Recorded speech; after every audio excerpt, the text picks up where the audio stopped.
Hello, friends. It is Wednesday, 11:30 a.m., which means it's time for the Red versus Blue Let's Play. We're going to be hopping in to the ThreatGEN Red versus Blue cybersecurity gamification platform today. And over the next hour, I will be playing as the blue team.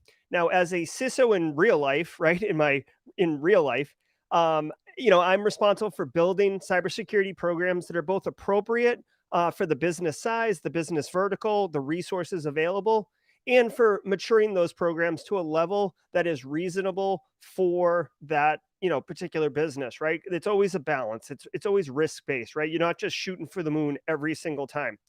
So in this particular episode, we're going to be going heads up against a red team operator that is based on AI behavior. It is an active adversary simulation. I will be walking you through all of the decisions I make as I go from a virtual green field of a cyber defense posture all the way up to hopefully the win condition of securing all of the assets in my environment, essentially making it as hardened as it can be. That would basically really protect it from most adversaries, minus APTs, and when you have end users who compromise your environment that you didn't know about. So I hope you join us for the next hour. Chat will be brought in. Feel free to ask your questions. If you're looking to learn more about the cybersecurity industry, especially on the defensive side, drop your questions in chat. I will do my best to answer them. Clint Bodungen, famous offensive security pen tester on industrial control systems, wrote the book on it, will be joining us in stream so he can bring that red side of the house. So I hope you can join us. I hope you have fun. Let's hop in the simulator and get after it.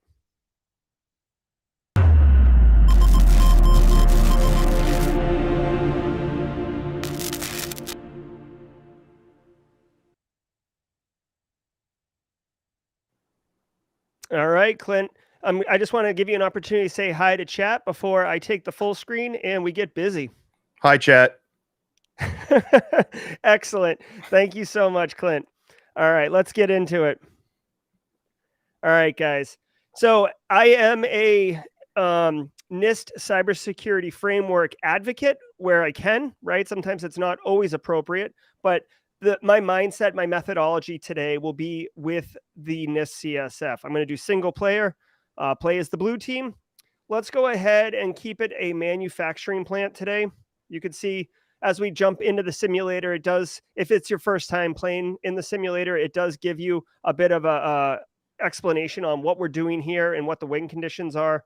And you could see eliminate all vulnerabilities. Win condition 1. That is what I am thinking is my win condition. Let's hop into it. Okay, you can see here's my beautiful manufacturing plant. We are manufacturing. We make all the nickels for the United States government.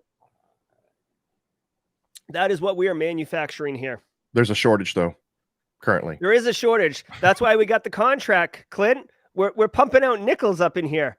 All right, here is our network environment. If you're not familiar, just really briefly, information security practitioners are responsible for securing the environment, but we're required to work with the IT brethren on understanding where those assets are, how do we, update them, keep them patched, etc., even where they're deployed.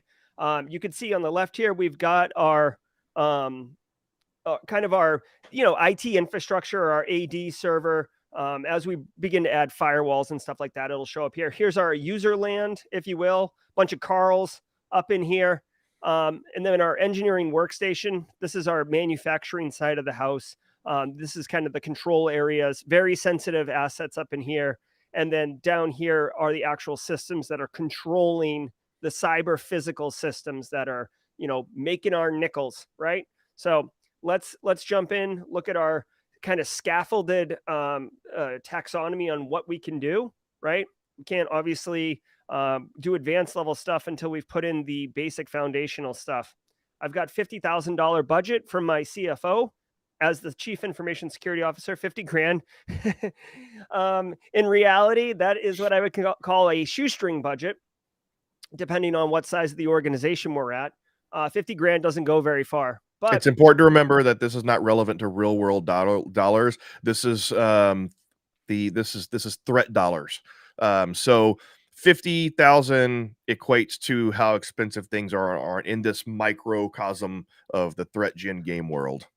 Agreed. It could And be this like does, 5 million or so. I don't know in real world. yeah, but the thing is, this gives us at least a controlled environment where the cost of certain controls are commensurate with like what our budget is and stuff like that. Clint's right. Like a real budget would probably be a couple $100,000 for a mid-size org like the nickel making place that we are right now. But it's so hard to say because a gateway firewall could cost $3,000 or it could cost $200,000, right? It all depends on feature set, vendor, etc. So we're definitely going to put a gateway firewall in. That's first and foremost. And then I'm a huge advocate of policies and procedures. So let's do that. Actually, you know what? I actually like doing the video surveillance system. This is an incredibly expensive solution at $10,000. It's 20% of our overall budget. So that's a big decision to make. But I believe that we have two kind of threat vectors, right? When we're thinking of attackers, their threat vectors are basically remote or on-prem. And we need to do things to kind of shore it up. The perimeter firewall that I just laid right here, this main firewall, this protects us in some capacity from the internet. So that's our remote attacker. So we've already shored that up. The video surveillance system essentially shores up that that on-prem concern that I have, right? So this is basically before, like, here's the thing. When I build an information security program, yes, you're supposed to kind of do a baseline assessment of our current state, figure out based on threat modeling where we are, threat modeling where we need to be. And then you have your start state and end state, and you basically develop a roadmap to get there. Usually, whatever, a year, 2 year, 3 year. But something that a lot of CISOs don't talk about, or you won't read in any book, is yes, a framework and a roadmap is awesome. But when you get in there, there are certain things that like you don't want to spend 3 months, 6 months doing a baseline assessment. You can walk in and be like, holy crap, this is a hot mess express. I need to address this immediately. And that just comes with time and experience to understand where the hot mess expresses are. And not having a gateway firewall, that is a dumpster fire. Like, you don't need to do an assessment to figure out that that needs to be in place. So I'm just basically shoring up my initial like major risk areas. If I could put multi-factor authentication in, I will. Network segmentation is another huge one, and security awareness. I'm going to drop in some music, Clint. Drop that cassette tape in here. Can I request some what's that? Never mind. I was gonna suggest some Never Gonna Give You Up. Oh, some Rick Astley. Yeah. If we were a red team, maybe we would. So I've got two people, two assets available. Network segmentation, super important. I'm going to go right into that. By doing network segmentation, if I assume compromise, right? It's not if, it's when. If I assume compromise, I can say, okay, at least with network segmentation, I can box the attacker in and at least mitigate the impact of the damage. So when I'm doing that risk analysis and thinking of likelihood and impact, the impact value goes down in level of criticality because I'll have network segmentation in place. Let me check what's going on with chat. Dumb new question. Alex Goodwin, I don't know about new question, my friend. I saw you as the #1 leader in this season's current scores for ThreatGEN.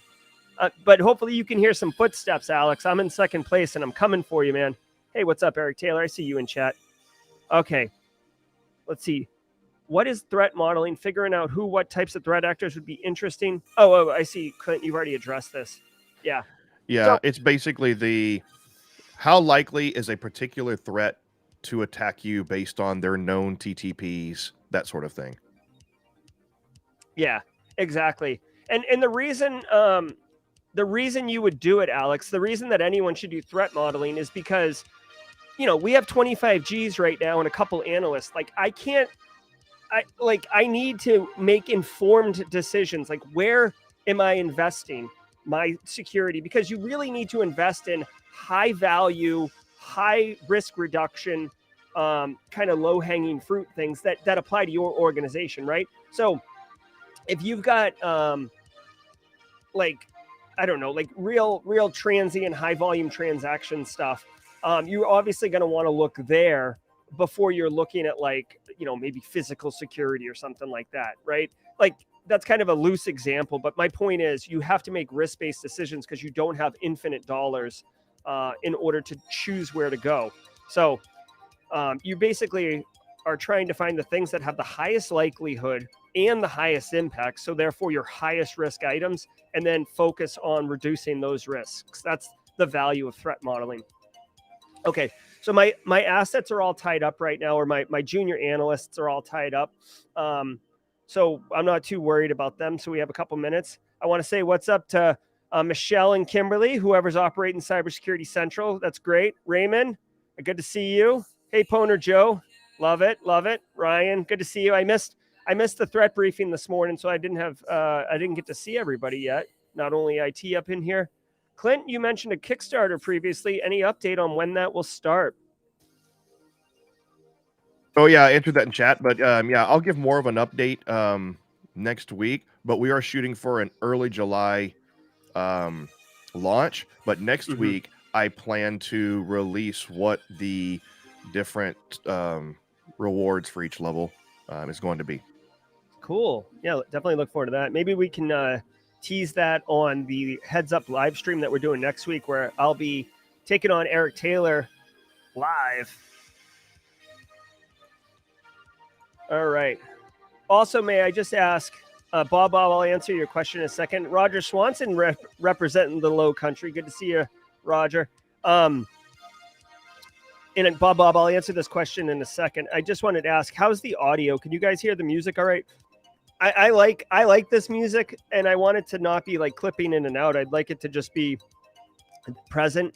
And Clint, if you want, halfway through the stream, we can switch to your synth radio.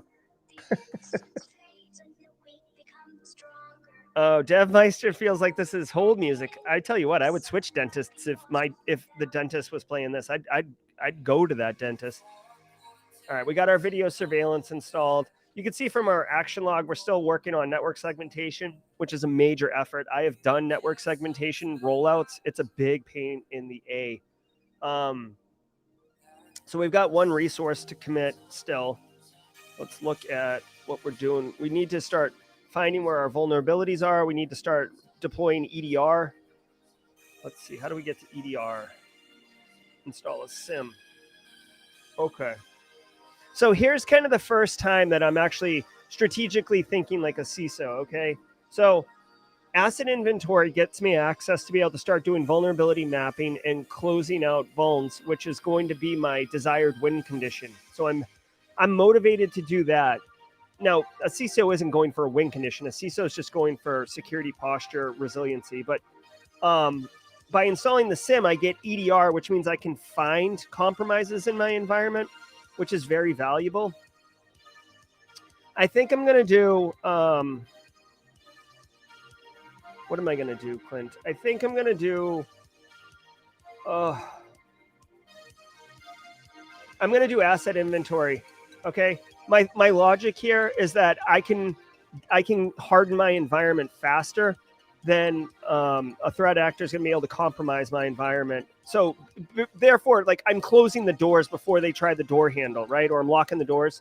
And then I'll go in afterwards and put the EDRs in to see if they were able to exploit a 0-day vulnerability, perhaps, or compromise through a phishing campaign, one of my end users. Now, Bob asked a question. Where's that question from Bob? Something about threat modeling. I saw it. Yeah, I answered that. Oh, did you? Okay. Thank you. Yeah, he asked the correlation between threat intelligence and threat modeling, and I had a very simplified answer, which was threat intelligence feeds into the overall process of threat modeling.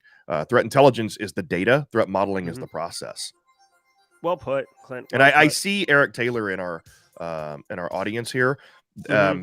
He can probably shed more light on that than myself. And there was another question out there actually here, which I think Eric, if you're still around, you're the best person to answer this, which is, is Yara worth implementing at your organization?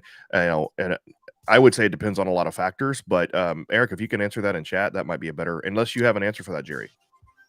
No, I don't. I mean, I have a video on Simply Cyber on how to implement Yara, but I've never worked in an environment. I mean, that's Yara rules are really reserved for full-time SOC analysts. I do blue team work just by virtue of not having a blue team staff underneath me. So, I need to do triage and mitigation. But Yara rules really feed into like that full-time SOC work. So yeah, if Eric Taylor is in chat, that would be good. I'm playing against the AI currently. The Purdue motto followed. Wasting no time with proper network segmentation. Purdue, huh? I didn't know this was called the Purdue motto. Clint, is that historically accurate? Did Purdue pioneer the network segmentation? Yes and no. I think calling it the Purdue model is just now like calling a tissue Kleenex. I see. Yeah, but it was mostly referenced initially by Purdue. I wouldn't say they created it, but in the OT space, the ICS and OT space, it's referenced as the Purdue model. But it's just, I mean, people have to realize that it's not the end all be all, right? Just proper network segmentation is what's important, and there are guidelines, but proper network segmentation depends 100% upon your specific environment. Definitely. And I see Bob's question. Bob, I'm not sure what you're asking about. Is it handled by the same person or team? I can answer that. I was in the process of typing that right now, Okay, so cool. it's easy for me to just say it. So threat intelligence and who handles threat intelligence versus who handles threat modeling. Is it the same person or the same team? That depends on your organization. But I will say that threat modeling is typically handled by the person who's responsible for your cyber risk management, and threat intelligence is under the responsibility of whatever team or person it is to gather threat intelligence. That could be, do you have a threat intelligence team? Is that your SOC, or is it your risk team? It just really depends. But just remember, threat intelligence is the data. Threat modeling is the process. So I've elected to do policies and procedures because I want to unlock this tree right here that'll allow me to get to security awareness, which is hugely valuable. In the context of the game, I think it helps with physical penetration. So I think between security awareness and video cameras, I'll be good on-prem, and I'll start focusing on hardening my assets from the outside in, with a little dash of priority systems like AD server and stuff like that. But I want to now get into installing my SIM next. I was going to install the SIM. Here's another kind of reality that is really highlighted in the game. I want to install the SIM, but it's one asset, and I don't really have any other activities that I could do for one asset. I guess I could do a VPN. So I wanted to maximize my resources, which is huge for CISOs.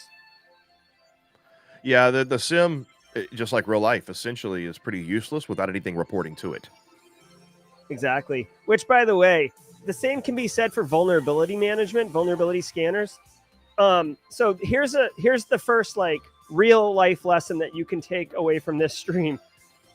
Like, a lot of people were like, oh, vulnerability management, we need visibility. So they'll get a vulnerability scanner, stick it on their network, and then scan the crap out of their network. And they'll be like, wow, look at all these vulnerabilities. And then they're like, oh, crap, I don't have capability to aggregate and do trending reporting. I don't have the ability to connect and coordinate remediation and do kind of risk analysis on the vulnerabilities I found. Like, just scanning your network is the first step of 6 steps in vulnerability management. But unfortunately, many people think that they just scan their network, get results, and that's vulnerability management. And it's not. The same can be said for SIM, right? So Clint brings up a really great point. You can spend 200 grand on a sweet SIM, but if you don't configure your endpoints and network devices to push logs to it, have those logs enriched, have them correlated, fix drift, so timestamps are all kind of consistent with each other. If you don't have that, then the SIM is nothing. It's just a big, beautiful, expensive paperweight. So you got to be careful with that stuff. Okay. Also, just real quick about the nomenclature, so you don't confuse the audience. When we refer to assets in game, assets are the devices, the computers, the network devices, etc. When referring to money or staff resources, that should be considered our resources. So careful, Jerry, whenever you mention assets and you're referring to resources, I don't want to confuse the audience. No, that's all right. And you know what's funny? Like in real life practice, I don't call my analysts, like I don't call my staff assets. You know what I mean? I'm not like, hey, let me get one of my assets on that for you. So I'll be more mindful of that. Thank you. Want to say what's up to Eula Chua on the West Coast. Good to see you. Always saying what's up. And James Driscoll, good to see you. All right, so my action log, I have committed all my resources. So, you know, it's going to take me another turn. I'll free up a resource next turn. A resource being a human. I'll free up one of my analysts next turn to be able to work. And then my other two analysts are busting their hump, developing some policy that's high value, high impact for the organization. Here's the thing. It looks like we're really good, like blue skies, but it's just because we have no visibility into anything, whether or not something's compromised or not. The only way we would have any awareness is if a loiterer got picked up or someone got booted out of our environment because they were physically there. Oh, no problem, James. Glad you could join us.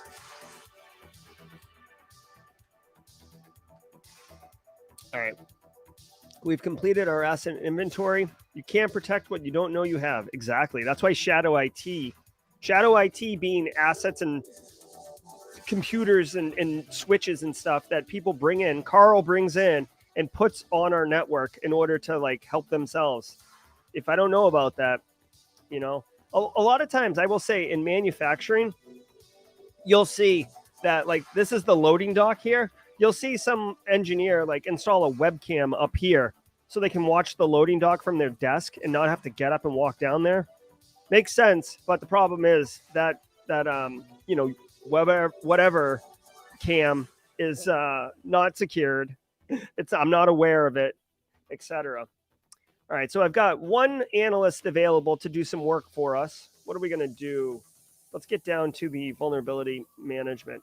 Now, this took me a while to learn, y'all, but you cannot scan ICS devices unless you are, you know how to do it safely. You don't knock it over. You don't cause it to fail. So I'm going to do, this is the technique to basically educate our staff on being able to do a vulnerability assessment well. So let's go ahead and commit that analyst to work on that. So that's going to be our industrial control system specialist. So let's do that. Okay. Not a lot of sound effects for us today, but that's okay. Is there a way for us to access the simulator on our own? Hey, Dr. Joseph, good to see you.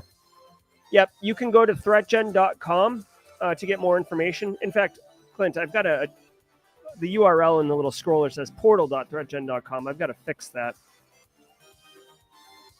Thank you. Well, and we have that one there. Yeah, that's better. I'm gonna actually fix this. Yeah, and I mean, if you just want to preview, I mean, the for individuals, it's not that expensive. It's $20 a month. It's a subscription, and then you get access to a bunch of other things in addition to just the game. If you just want to try out the game, it's $15 on Steam as a consumer version, and we run like a 50% off sale every 6 months or so. Every 6 weeks or so. So you have those two options. Yeah, but I will say on the Steam version, well, on the Pro version that has the monthly sub fee, you get hooked into the leaderboards and the rankings, and you get access to more functionality. Like the Steam version is literally just this, and it's, I don't know. It's the Pro portal. I mean, you have instructional content. You have there's a whole nother pro community. There you have the leaderboards. You have your own stats, your personal stats. There's just a lot more. Plus, we're about to launch our members only live streams, which can be anywhere from an AMA with the developers, an AMA with professional cybersecurity folks, or just a whole host of things that are webcasts for members only. Yep. I'm also going to start bringing in some NIST CSF education in a minute, guys. I was just wanting to get my initial security posture fixed up before I started dropping some NIST CSF love.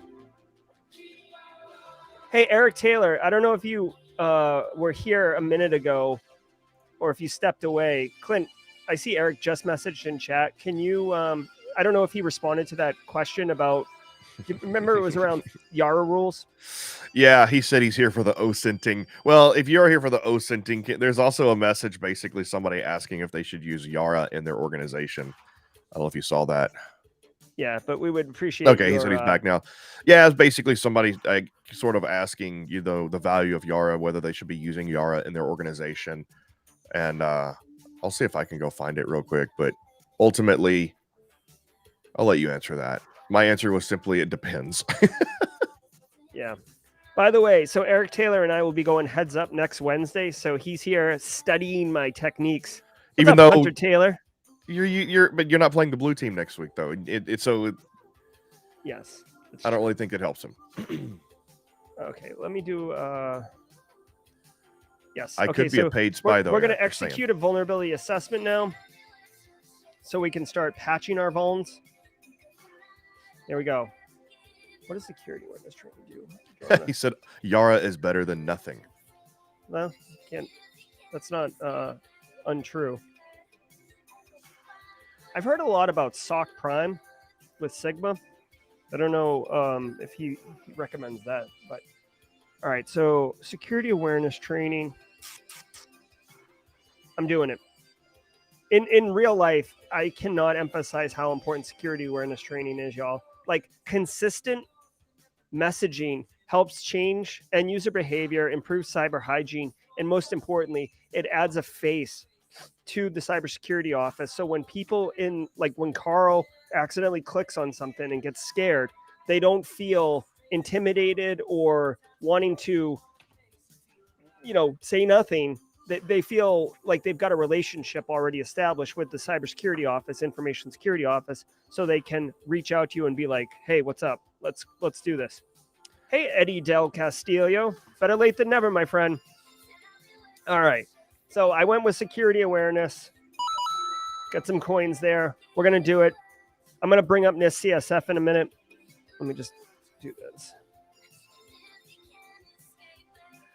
For the most part, I'm going to keep my mouth shut on advice on your strategy. I'm just going to let you go and roll with it. I'm just here going to answer questions. One thing, though, I want to throw a shout out because I love this. And if you want to make me full screen real quick. Yeah, sure. They are not sponsoring this whatsoever. It's not focused. Oh. There it is. There we go. Take a screenshot. They just released their ICS OT core deck along with Dragos. And I just want to point out that I'm a huge fan of this. It's awesome. And Backdoors and Breaches makes a perfect analog companion to Red versus Blue. If you want to, turn off the computers and play something analog and have fun with some incident response exercises, it's excellent. So I just have to throw that out there. I like it so much. I'm promoting it for free with no sponsorship costs because I believe in it that much. So excellent analog companion to Red versus Blue. It's so good. It's so good. I might even, you know what? When I go to Black Hat DEF CON this year, they sent me like 20 decks to hand out and stuff. And then but their version, they have a new version. So the core decks, they have version 2 out now. They have a version 1 expansion deck, or is a version 2 or version 1.1? Yeah, version 2. And there's a 1.1 expansion deck, I think. But this ICS OT, if you're into ICS and OT, excellent. It was I would say excellent. What is it? Love it. Love it. I'm a Backdoors and Breaches evangelist. I love it. I need to re-add that to my soundboard here. All right, so we've got ICS safe testing methods in. I think we're still doing security awareness training. We got one. This is a perfect time to do something for one. Now, what are we going to do? This is me thinking as let's install the sim now. This is a perfect one thing. Right, so we can get that EDR. See, security awareness is going to end next turn. Our sim will be installed next turn. It's going to look like a hot mess express on this map, because we're actually going to learn how jacked up our situation is. So let's get ready. All right, let's do it. Actually, I haven't done the vulnerability scan, so it's not going to look like a threat. I mean, a hot mess. Okay. All right, now we're going to do vulnerability assessment, okay? Let's do it. Eric says that he has those decks, but the backdoors and breaches, but he can't get into the D&D mindset. And that's a big difference between backdoors and breaches and red versus blue, aside from the analog versus digital. But yeah, I mean, obviously red versus blue is a bit more comprehensive, free flowing, and like a computer game. Backdoors and breaches does play like a card game and more like a traditional paper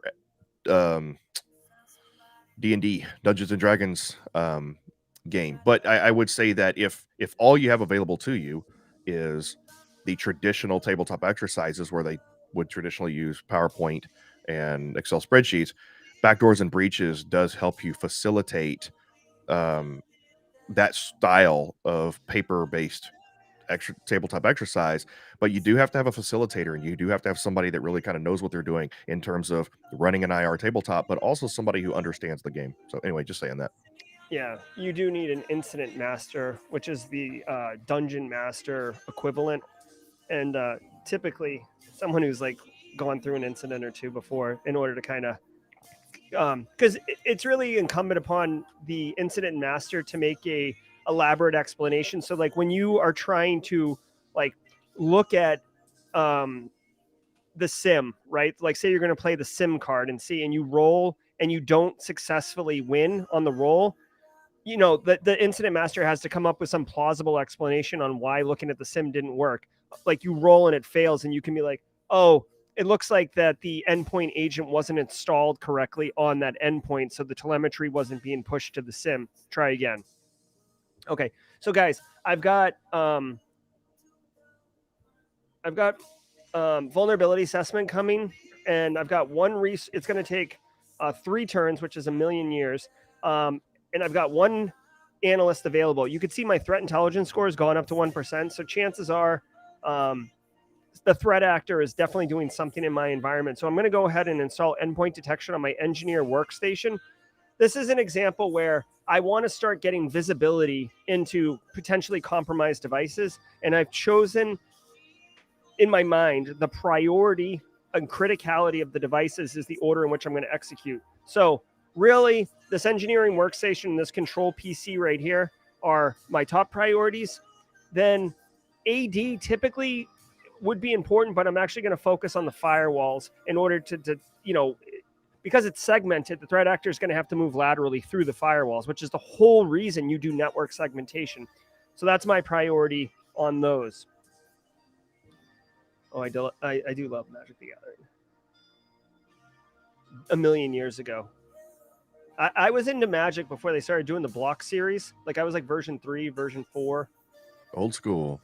Wicked old school. All right, so I got EDR installed. I'm running low on cash, but I'm hoping that the board sees how awesome I am and they just give me money so I don't spend resources and time on trying to ask for money. Okay. Oh, crap. Our P&L is going down. That's not good. All right. Uh-oh. You need visibility. Yeah, I know. All right, so let's start adding, let's do EDR in these different areas. Jerry the goat. Bring up the checkbook crew after mitigating the existing. Yes. So real quick, since we were talking about Black Hills InfoSec for a minute, how do I, give me 1 second.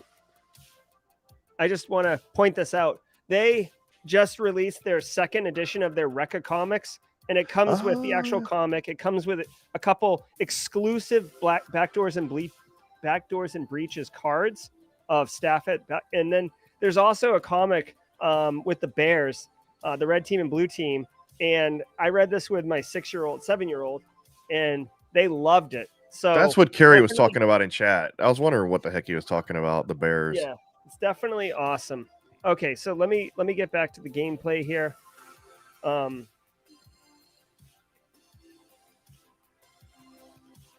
Okay, so I've committed all my analysts to working on this stuff.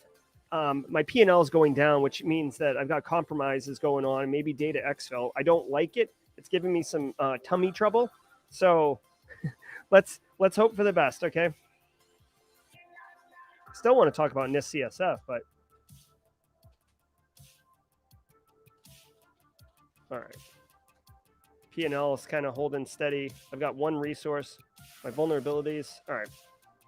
I'm going to keep installing EDR on my network, like basically my network segmentation firewalls. In fact, I probably need to install it on this one since I'm focusing on the importance over here. Hold on. Why do I have that not take? Okay, there we go. All right, real quick, just for the family here for chat. Let me do this. Multiple Carls. Yeah, you got it. All right. Really quick, guys. This is the NIST Cybersecurity Framework. If you're not familiar with it, it is a very cool, useful methodology for implementing cybersecurity in a maturable way at an organization. It's broken into 5 areas. You can see it at the top, right? Identify, protect, detect, respond, recover. Now, what I want to point out to this, think about it this way, okay? This is so brilliant the way that they've laid this out. Identify and protect is basically like GRC and security architecture work. This is left of boom or before bad stuff happens in your environment. So this is like policies and procedures, vulnerability scanning, like looking for stuff and setting up the gateway firewall. Detect, respond, and recover. That's right of boom. That's when like crap happens and you have the ability to know what happened, control it, be able to logistically operate, with communication and hey, yeah, and then recover obviously to a known good state. So think of the first 2 as left of boom, GRC architecture. Think of the 3 on the right as security operation, work, blue team work. That's the way to think about it. And you could follow this in a very deliberate, prescriptive way in order to implement a cybersecurity program. Yes, Nick Barker. I've got tummy troubles when it comes to my my environment right now. I'm not digging it. Let me see. I don't have a tummy troubles sounder, but let's see. What do I got? Yeah, I don't. I got straight cash, homie. Straight cash, homie. Hopefully that helps. All right. So I feel like my soundboard is configured more for the red team right now.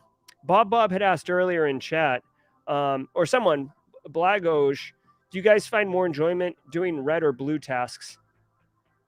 I feel like that's a really interesting question. I'll just, lob up my explanation. Then Clint, I'm interested in yours. So for me, red is really cool and fun and like almost like magic tricks. But blue is like defense, and it doesn't feel great at the beginning. But when you build a program and then you snare threat actors, or like you watch kind of the orchestration of your overall program execute elegantly, that's a win.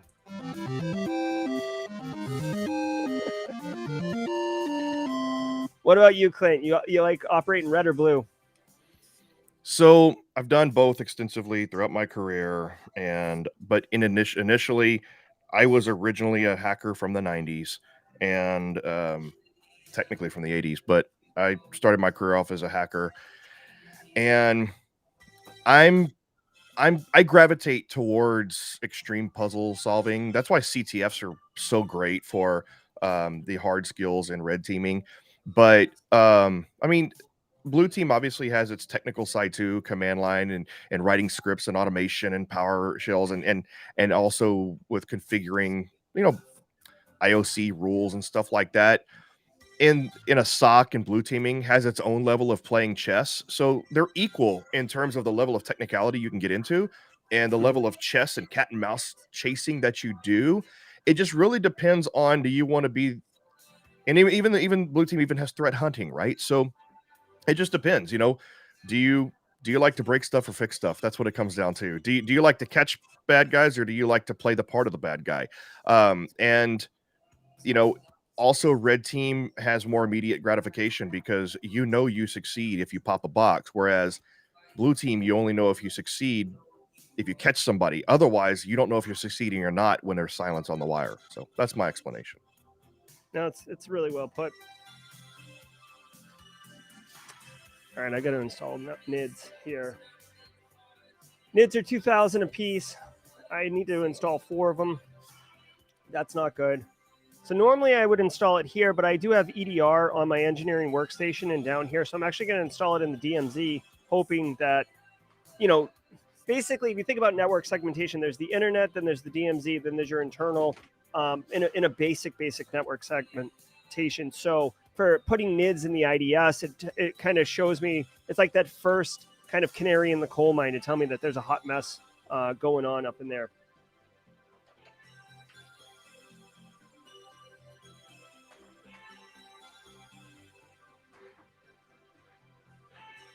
All right, let's see. Network sensor installed, vuln assessment.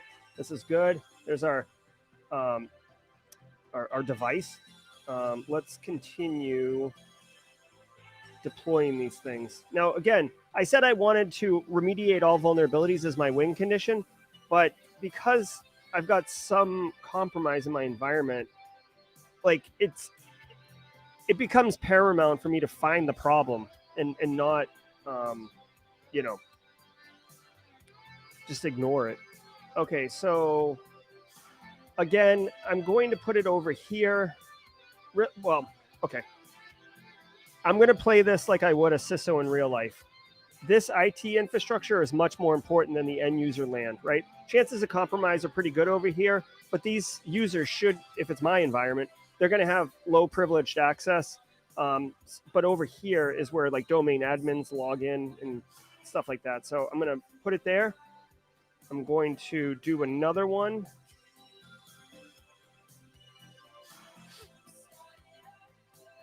Let me see. I'll put it in user land. This stinks. I don't know if the board's going to give me money. They probably will be inclined to give it to you now that you've at least done a vulnerability assessment. I would say that depending on how many times you have requested, there's a possibility that if you just sit back and wait for a little while and then request again, I mean, because there is literally a correlation in the game, built into the game, to where if you keep asking, you're essentially pissing the board off to where they're telling you to go away. Yeah. Well, let me do this. I'm going to do ICS vendor certification. Actually, you know what? I'm going to wait because ICS vendor certification is $0. And I want to... Hold on. I'm going to need this. It's 2 turns. Here, I'm going to do this. I'm going to save the vendor certification for the spaces when I'm out of money. Simply because there will be some turns where I'm having to ask for money. Here, request budget. That's going to take 3 turns. All right. So I've put together a decent security situation. You can see I know where my vulnerabilities are. Implement strong Wi-Fi costs 0. That's cool.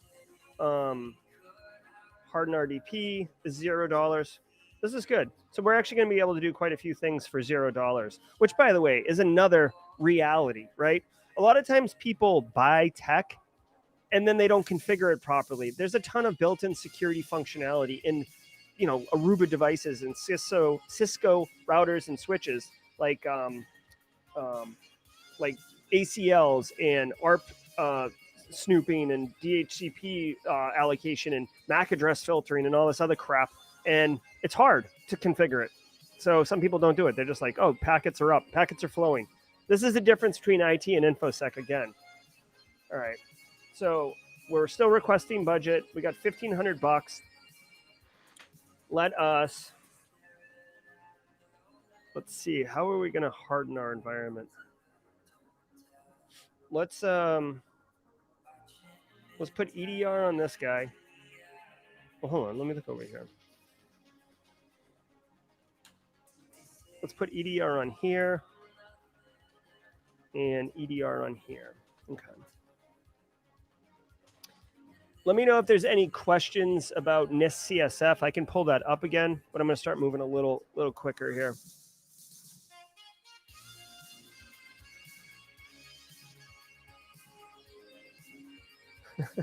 Bob wants to know whose idea was it to configure the board to be sensitive. Yeah, and that was me from lots of experience. Based on reality. All right. So I just want to make sure that I've properly, I can patch my,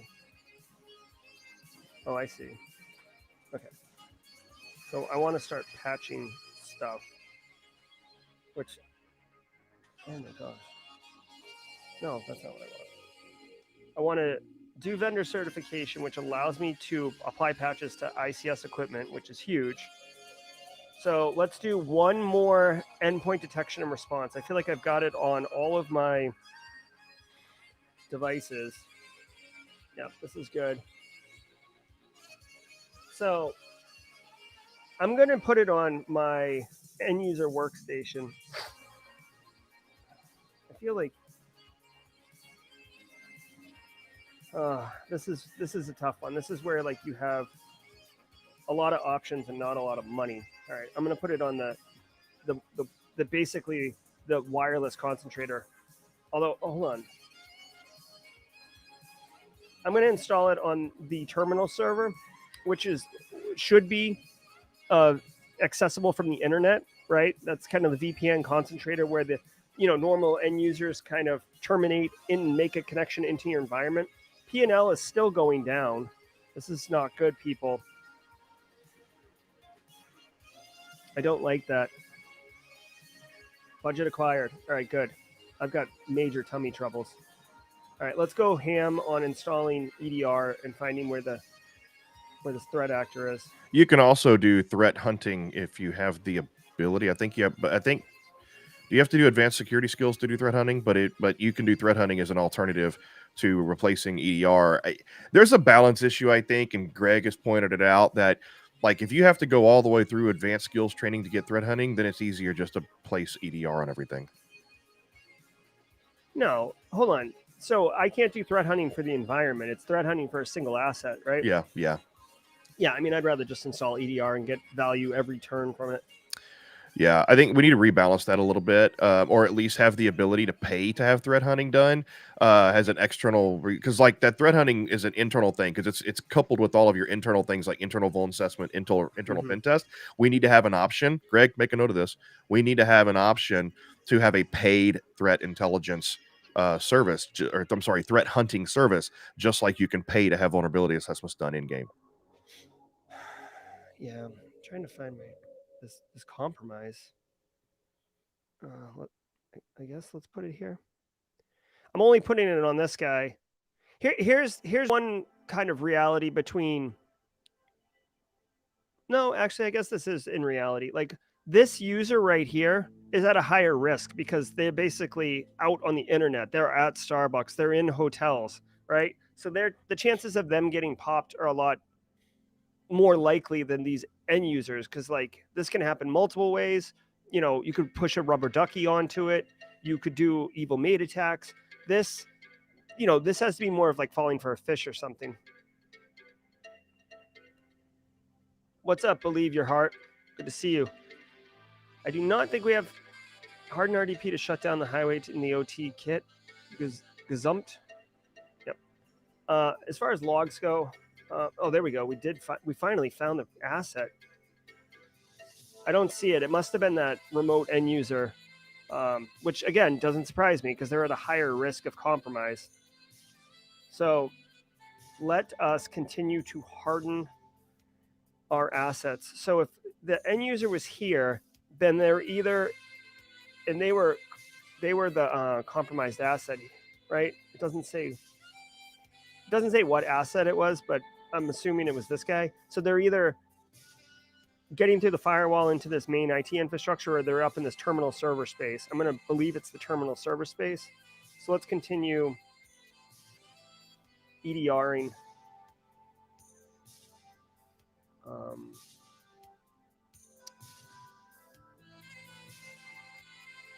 Okay, do I want to harden RDP? What does harden RDP do for me? Removes insecure remote desktop connections. This is especially important for workstations that have remote desktop connections to critical assets. All right, so let's do that.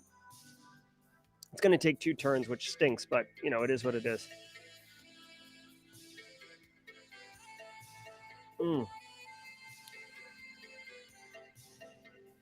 Cyber herpes on these open networks. All right. P&L is staying okay in high yellow. If it gets down into the red, we're like we basically get fired and the business goes under. All right. All right, hold on. Oh, there's this guy. All right. So unfortunately, I feel like I have to activate EDR. Let's do EDR. Activating IR takes, I said EDR, but I meant activate IR. Activating IR does take 1 analyst to do, or it takes 1 turn to do. You can see it there on the left. So what I'm going to try to do is I'm going to try to maximize these 2 junior analysts to do something of value, and then activate IR.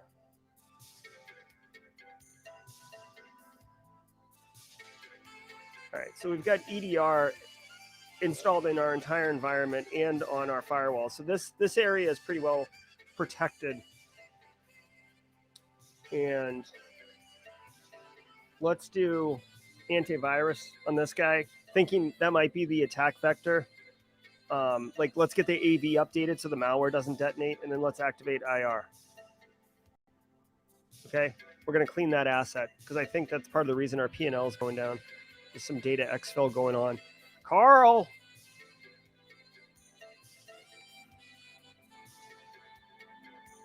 How learn is course all money and certificate? Money people only learn is course and language problem. Money. Not sure. I'm not sure, believe in your heart, what exactly you're saying. If you can clarify your statement, I'd love to get your thoughts on it. Anyone know of companies using the ThreatGEN game as part of their interview process? Interesting, Poner Joe. What do you think about that, Clint? I think that it's a great idea, and I think that it's something that we've talked about internally about how to help actually facilitate that and make it easier for companies to do so. But as is, the game would be an excellent tool to use it during the interview process. Basically, kind of have them play as blue team or red team, and just say, "Here, go. How show me how well you do," and then have them download the report at the end of the game, so you can analyze it. And by the way, our downloadable reports will be improving when 1.10 drops. The downloadable report, I think, will have more detailed information in it for analysis, but also we will be, I think, just improving overall capabilities to do such a thing with more specific labs and scenarios and things like that. So you can set up a specific scenario, have them go through it, see how they do. And then now keep in mind, red versus blue isn't hard skills. It's not hard technical skills. It's more strategic and on both the red team and the blue team. So but it could be a good entry litmus test though. Yeah. It's a great idea for job interview. Like, explain me your thought process instead of coming up with some scenario and asking them their thoughts on it. You just have them sit next to you and play this game and be like, explain to me what you're thinking. So guys, I just want to share that this absolutely bothers me extensively. I hate, like, if you know me, you know that I love maximizing my resources. I hate leaving resource utilization on the table. I activated my IR and Carl stepped away with his laptop, shut it down. I can't do anything. So now I have to deactivate IR so I can go back to my job and leave these 3 resources hanging. It's a bummer. It's a total bummer. It's a waste of my time, waste of resources. So I'm going to deactivate it. I swear to God, if Carl shows up, bro, I'm not going to do it. Okay, so here's what I'm going to do. I'm going to do a bunch of stuff that would help with visibility. And then I'm going to activate IR. I'm going to change the default creds on this. What does that do for me? Okay. Let's change the default creds on this. Cost $0. That's good. I don't really want to add EDR there. Let's put EDR on our AD server. And does a network? One second. I want to install that final NIDS device. There it is. Okay. And we're going to activate IR. Okay. Let's go. I'm a crypto evangelist. Whoops. I love it. Wrong love button. it. Love it. Hit the wrong button. I was queuing up a button so I could throw Carl into a river. All right, here we go. IDS sensors installed everywhere. Vulnerability mitigated. IR activated. Okay, cool. So now we can actually do this. Now, it's $5,000 to replace this asset. I'm just going to replace the asset. Normally, I would gather forensics, but as I've said, I just want to. My win condition is to harden the environment. And let me tell you all something real, okay? Here's a real thing. Like, if you're a small information security shop, right? You've got like one person in charge of the program. Maybe you have like one or two analysts, or in this case, 3 analysts that are helping you, but they're doing GRC, security awareness, vulnerability management, configuration, control boards, all of those things.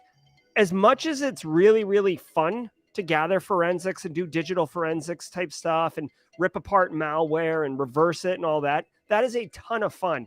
It also takes a lot of time.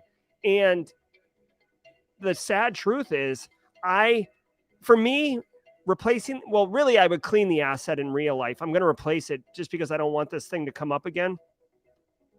But in real life, you wouldn't do forensics because you just don't have time for it. Really, this is more reserved for like major incidents. You're bringing in, specialists like Barricade Cyber Solutions or something like that. So I'm going to go ahead and click replace asset. And I literally have to leave my 2 analysts on the bench because I can't do anything. Now, replacing the asset takes 1 turn. So I'm going to deactivate IR also, with the idea that it's like replaced and I deactivate IR at the same time. So Les, we can run vulnerability scans on the environment, which we've already done, which is why we have all that visibility of like, system hardening default creds, system patches are missing, the firmware is not updated. Like, that's what we have visibility of. This platform is designed more around the strategic level versus running a certain solution like Nessus or Rapid7 or something like that. We want people to focus on the educational learning objectives, not around configuring Nessus and dealing with config files and putting IP addresses in and stuff like that.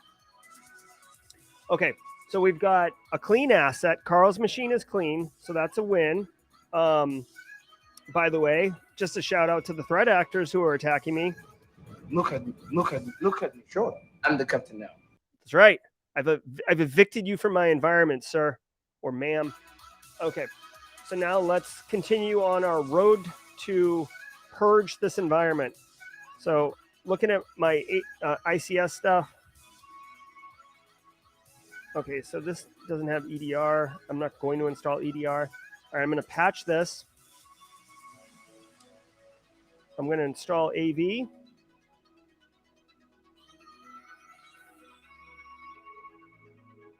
Clint. Oh, I see. Weak password is a vulnerability, but you can't patch it. You need Correct. you need to implement strong passwords, which is what I'm going to do right now. Okay. I've got one resource left. No patch currently available. Ooh, that's an interesting development. I didn't realize that patches were temporal now. Yeah. So there are, I mean, so here's what I don't like about, I'm not sure if we just changed the language to say, go from 0 day to just say no patch available. Or if there's something with that. That's actually something that happened without me knowing about it. I'm going to have to ask Greg on the back channel. Do you know what's the deal with no? I think we just changed the language to say no patch currently available rather than calling it a 0 day. I like calling it a 0 day personally, but it makes more sense to say no patch currently available. Yeah. Now, just so you know, now there can be more than one patch. I mean, sorry, there can be more than one type of vulnerability on each machine now. And I do think that vulnerabilities can be reintroduced, or I don't know. I know at one time we were talking about the vulnerabilities can be reintroduced. Oh shit! Hold on, I got to do something really quickly. Crap. Implement strong Wi-Fi. Not really what I want. Oh, damn I it. was getting long-winded. Anyway, I'll answer this later. I mean, you can answer now. I got 3 minutes. I was listening. Yeah, if you want to finish answering that, I'm actually going to work on my strategy right now.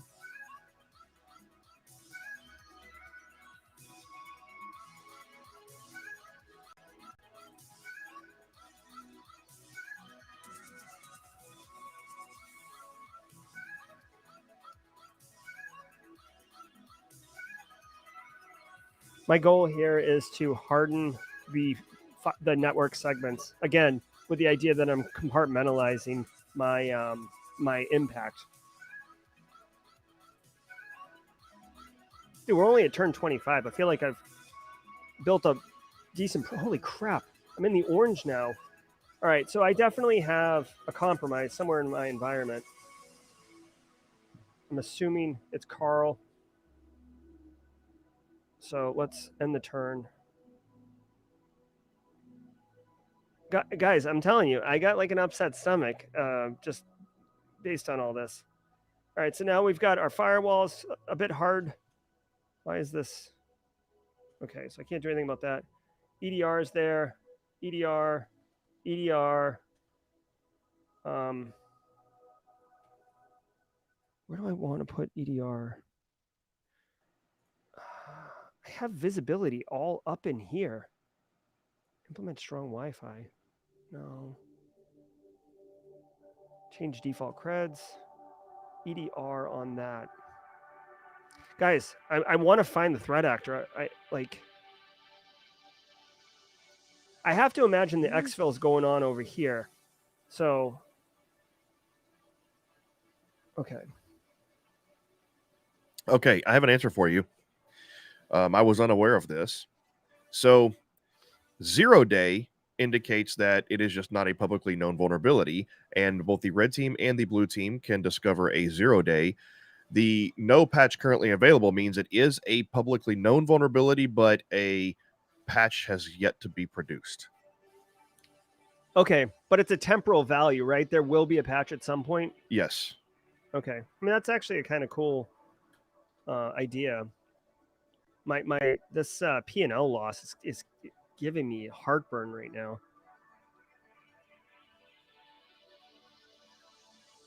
All right, compromised asset detected. Multiple compromised assets detected. I knew it. I'm on to you. All right, let's activate IR. We are going ham on this threat actor. I am so lit right now. Okay, here we go. All right, so first off, I'm going to do a couple things. I'm clamping down on this environment right here. You chose the wrong threat. You chose the wrong environment, buddy. Okay, here we go. These are all basically various different things. What's this guy do? System patches. What's this guy do? Harden. See, I can't I can patch this guy. That's good. So let's do that. Let's do that. I want everything to be one turn. Chances are this individual got through here. So let's do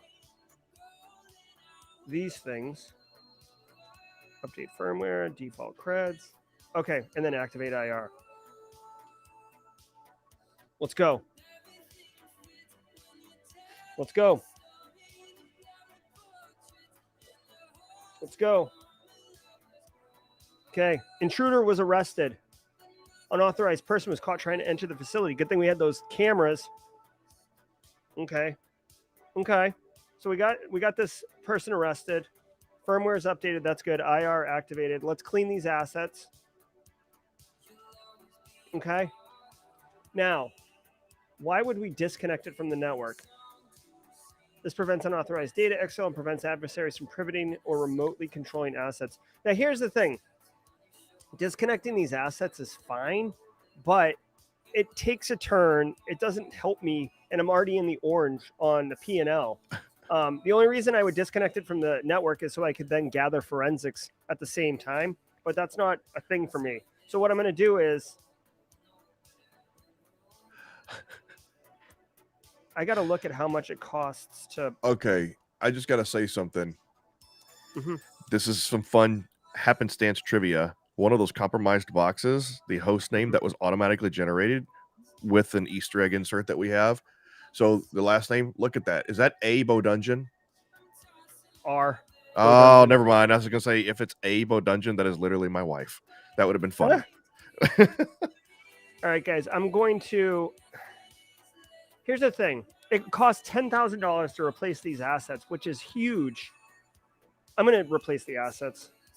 I want to clean them, but I don't want to be in IR for 2 full turns. Like, nobody's got time for that. Okay.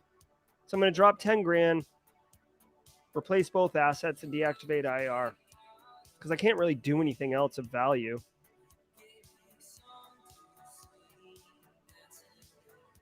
I could disconnect the switch, but I don't have major problems, right? New asset detected. What the crap? Oh So my there's gosh. a good comment here. I'll wait until after you get done. I'm going to answer this. After you get done stressing out, I'm going to answer this. Dude, this threat actor's all up in my business. All right, so we gotta. Oh, on the historian. Yeah. This is a problem. All right, we're gonna harden this sucker up a bit. We're gonna put EDR on here. We're gonna patch this guy, and we're gonna activate IR. I'm going to answer Annie real quick. Real simply, to have cloud servers in the cloud, you got to think of that. Think of this. Number one, having assets in the cloud that's not like your web server or something like that, but actual like SharePoint's usable servers in the cloud. That's simply just another network zone for you, except for one thing. You may or may not be responsible for patching it and securing it. So that adds a new dynamic. We are going to have a few of those scenarios coming up in Red versus Blue. I've deactivated. I've opted to replace this asset. I strongly thought about cleaning it, but as long as I've got dollar bills, I'm interested in going for the high roller package, right? I don't know what Bob's saying. But I think, yeah, but I mean, you have IDS sensors in the networks that are compromised, unless you put them there after the fact. But it's quite possible that the red team could be on site. Yep. Well, this is going to take one turn. I'm going to deactivate IR also because that asset's going to be replaced.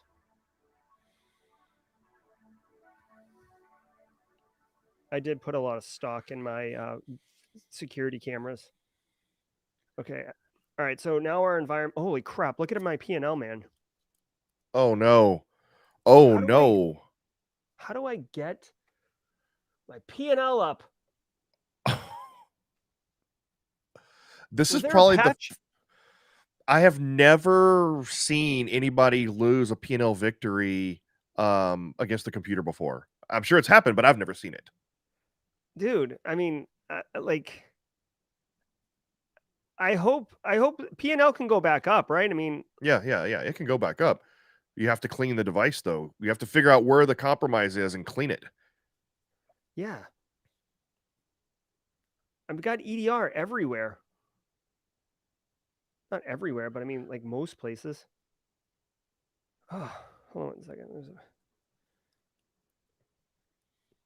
Told you, tummy troubles. Yeah, and I mean, it was probably the Historian, which is that PCS recorder, which is the host name.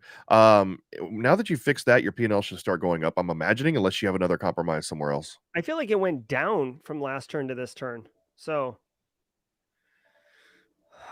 that's okay. Let's do EDR. I mean, the thing is, they were up here, they were over here. I feel like my IT infrastructure is good. I want to really focus over here. Deploy USB security. What's that do? Scan the secure USB ports. Okay.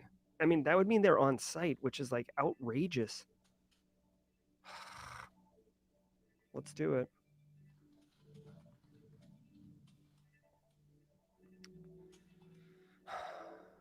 All right, here we go. I want to cry. I feel like I'm about to lose. You have 5 turns to get out of the red total. Okay. Well, it hasn't moved. I've got EDR everywhere. Well, No not pressure, everywhere. but I think losing a P&L loss, being an internal ThreatGEN employee and losing a P&L loss against the computer is grounds for ridicule internally at ThreatGEN. Oh my god. I can't deal with this. So, I mean, installing AV isn't going to like detect a compromise. Dude. I think it is going up, though. Is it? Okay. Maybe. I don't know. Maybe I'm just seeing things. Eric Taylor. Come on, let's go. I love it, Front Dog. Save those tears for next week. Oh. God. All right, here we go, guys. I'm going to hit end turn. Next week's going to be epic. Come on, go to the orange. Loiter removed from perimeter. Good. They were on site, maybe dropping. It's going up. It is going up a little bit, but you may. Ooh, I think you got like 1 or 2 turns to get that in the orange. All right. Well, how the heck do I? Okay. I have, dude. I have EDR on every. Well, not this one, not that one. I have EDR on a lot of things. Like, hold on. You can't do data exfil from like a switch. EDR is on all of these things. Hold on. I should be able to see. Where's. Hold on. God damn. I'm like, I'm going to need Pepto. I'm like a real. Like, I need Pepto. I'm like flipping out in a simulation right now. Ugh. Look at it. I've got an EDR in almost everywhere. EDR isn't going to help my P&L though, right? It's just going to help me detect the problem. All right. Let's damn it.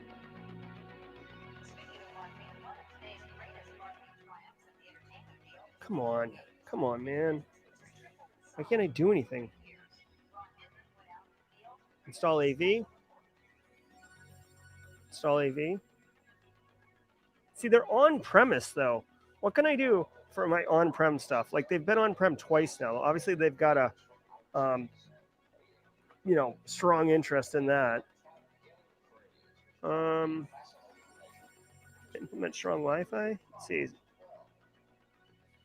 Okay. I mean, that wouldn't hurt. Maybe stop them. All right, let's go. Please. Bob said I failed the job interview. Here we go. Oh, look at how close this is to orange, Clint. Oh, I think you got 1 more turn. It may be over already. I mean, I have EDR everywhere. Okay, like, I don't want to say conspiracy theory, but like, are the developers upset that? No. I win. So they're queued on my user account. Just because the AI, just because the AI actually did well for once. I haven't lost yet. Yes, you have. You've lost red team before in the past. No. Not on I blue meant team though. this game. Oh. So I'm going to install EDR on everything. Dude, something got compromised. I immediately addressed it. I have EDR everywhere. Come on. Yeah. Oh. Dude, this is some Go look at crap. the results. Where were they? That way I can wait. Go back, view the results. Wait, there's nothing compromised. That's what I'm saying. But that's because because it was still going up. Your recovery, so you cleaned it, but so there's nothing currently compromised, but it's the P&L still has a recovery time. You have to get out of the red in 5 turns. So your recovery rate. Yeah, but how did it cascade into the red so quickly? Probably I don't know because I didn't see. You know what? You have to download the report and we have to look and see what all was compromised through over time. Just download the report and we can analyze the red team actions and see what happened. Because I'm curious on what happened too. They said 2 USB drops here, right? So 2 USB drops. So they probably they were probably able to get data exfiltration plus destructive malware on very important hosts. Like what hosts? Look at this. Nothing. Yeah, Greg is saying data exfiltration on key devices is most likely what happened. Maybe also destructive malware. And Greg would know. He plays the game more than anybody. Ugh. So they had visibility on these devices. Dang. So they had that. This was the remote user. They had visibility on the PLCs because they had access to the recorder, to the historian. That doesn't mean they had control over the PLCs. Yeah, I mean they didn't even know what devices these were. They got on site. It was all your historian. Yeah, data exfiltration and probably destructive malware on the historian. We'd have to go through and look at the red team logs to see exactly what successes. I'm gonna call a lot of luck on the red team because I'm never able to install malware and also get data exfiltration. Well, data exfiltration, yes, but destructive malware, if in fact, because on one host, in order to get the P&L going down that fast, you've got to have number one, a very important host. Number two, you have to have data exfiltration and destructive malware. And unless you just missed AV on that historian, I've never had that much success with destructive malware on any single host. I mean, this is one of the strategies I was trying against you when I lost against you. I was trying to P&L you, and I was putting malware and destructive malware and doing data exfiltration, and I couldn't get your P&L to go down that fast. So it was missing antivirus, Clint, according to this. There you go. That's it. It basically it compromised that host early in the game, most likely with one of the USB drops, and was able to do data exfiltration and destructive malware early in the game. Because we did see your P&L going down early. So a couple things. Be sure and save that report. Thanks for replying. We're currently interviewing other candidates. I didn't qualify for the job. Damn, Bob. Thanks, Roger. Yeah, it is a really cool learning tool. I will say, okay, so here's the silver lining for myself as an educational opportunity and for, those of you attending.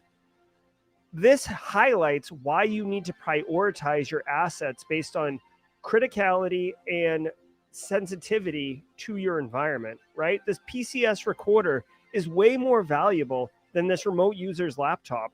So while I focused on the engineering workstation early, I kind of didn't pay a lot of attention to this PCS data historian. And, it just happened to be compromised early and resulted in a major devastating P&L loss, which means basically I got fired from my job. So, dang. All right. I'm just looking at chat now. Here, let's do this, Clint, really quick. Let's do this. Clint, pulling you up on chat or on stream. All right. Let's see. I'm just looking through chat really quick and see if there's any comments, any feedback, thoughts on what we did today. Remind people that I'll be playing Heads Up next week with Eric Taylor, one of those situations where I'll be streaming on Simply Cyber, my YouTube channel, my personal one. Clint or Eric will be streaming on his YouTube channel, Barricade Cyber Solutions. He'll be the blue team like I was today. I'll be the red team next week. And then on ThreatGEN, the channel that you may be watching on right now, you can see it at the top left on the stream, or the top right, you can see the YouTube channel URL. Clint and Simon Lindstedt will be sportscasting both Eric and my screens, flip-flopping and giving expert commentary and analysis. It's really fun when we do this kind of e-sport event. So definitely check it out. Clint, you want to comment on the upcoming event next week? Yeah, we piloted this format against Bob. This is Carl Eric was Taylor. promoted. Carl was promoted. Oh no, Eric Taylor, the guy I'll be taking on next week, talking trash about me. Yeah. So here's the thing. As the commentator and the shoutcaster, I'm supposed to be non-biased, but I'm gonna have to be rooting for Eric for two reasons. Number one, he's a red. I'm torn. You're gonna be red team, Jerry, but at the same time, I need somebody. I can't have your head swelling to the point to where you're going to be CEO of the company. So I need you to experience some loss. So I'm probably going to have to be going for Eric. I'm in Eric's corner, even though I'm usually never the blue teamer. But like I was saying earlier, we piloted this when it was you going against Josh and Josh Mason, and it went rather well for a pilot. And there's some areas we can polish it up a little bit, which we'll be doing. And so I'm gonna do a tail of the tape. So Simon and I will usually get started about 15 minutes early, even though the broadcast says at the bottom of the hour. Simon and I will get started about 15 minutes early for some early commentation, if that's a word. And I'm gonna build a tail of the tape, which I'll work with Jerry on doing. So we want to make this the UFC of red team and blue team competitions, if you will. So it's going to be a good time. And then Jerry and I are also still in the process of kind of turning this into a league. We're going to be running a pilot tournament to test out the league format, and then if that goes well, we're actually going to establish a league. So the tournament that we're going to be doing to pilot the league is going to be invite only, unfortunately, but we're going to have a website built up for it and everything. But once that goes, we'll turn it into a tournament. I'm sorry, the tournament will be turned into a league. Yeah, the tournament is going to be awesome. We'll definitely be promoting it well in advance so you guys know about it. Alistair is asking about the different channels. You can see, Alistair, if you go on YouTube and just look for the word ThreatGEN, you can see I put it in the search bar at the top here. You'll get brought to this page. This is the ThreatGEN channel right here, and this is it. So make sure to hit subscribe. It definitely helps us. And you can see the upcoming videos. This is where is it? Down below. Yeah, right here. This is the upcoming live stream between Eric and I. And then Eric's channel is Barricade Cyber Solutions. So if you Google or you put in YouTube Barricade Cyber, this is Eric's channel right here, and you can see the upcoming live stream is right here. So you can catch, depending on what feed you want, right? If you want to be Team Simply Cyber and support me, come over there. If you want to support Eric, I don't know why anyone would, but you can go over there. And then, of course, you can go to the ThreatGEN channel and get get that feed yourself, and get the commentary too, because I'll be trying my best to share my knowledge and information as I'm playing, but because it is heads up, it will be moving much faster. So I won't have as much time to dig deep into kind of my logic and reasoning. But Simon and Clint will not be playing, they'll be observing, so they can actually provide a greater understanding of what's going on in the decision-making process. I'll tell you what, if I lose to a P&L loss, well, actually, I'm the red team. Maybe I'll go after Eric's P&L loss. Take that on. I don't know. You Yep. told me about a strategy, which I'm not going to announce here, but you told me about a strategy you're going to do, and I think that's an excellent strategy. Yeah. You see that, Eric? I've been putting thought in, been doing the work, putting in the hours, been in the gym late last night, running through a couple scenarios. So I'm really excited about that. All right. That's going to do it for us, guys. If you're watching on the ThreatGEN channel, definitely hit thumbs up, hit subscribe. We genuinely appreciate it. It helps us know that the type of content we're producing is what you want to see, and it's delivering value to you. So that's the best way to say thank you, is to sub and hit the like button. No, Bob, I do not control the AI. In fact, I didn't even program the AI. That was Aaron Shabib, our chief architect. But in 2 updates, probably Q3, we're doing an overhaul on the AI. So let's see what happens. Yeah. I'm going to talk to Aaron after this. I am actually participating in the AI update for Q3. So I'm going to make sure I put in some anti-Jerry stuff in there. All right. Well, thanks everybody for joining us today. I do hope you got value. I certainly enjoyed it. Big slice of humble pie, but it is what it is. Clint, any final thoughts before we close out? You know what? This highlighted 2 things. Number one, I am actually glad that you did get beat by the computer AI, not to like harp on you or make fun of you, but number one, it does actually demonstrate to people that are watching that the AI as it is currently is dynamic, and it does change strategies, and it can beat you. Even if you are doing the proper things, it did better things at better times, right? So I think that demonstrates the dynamic nature and the capabilities of the platform.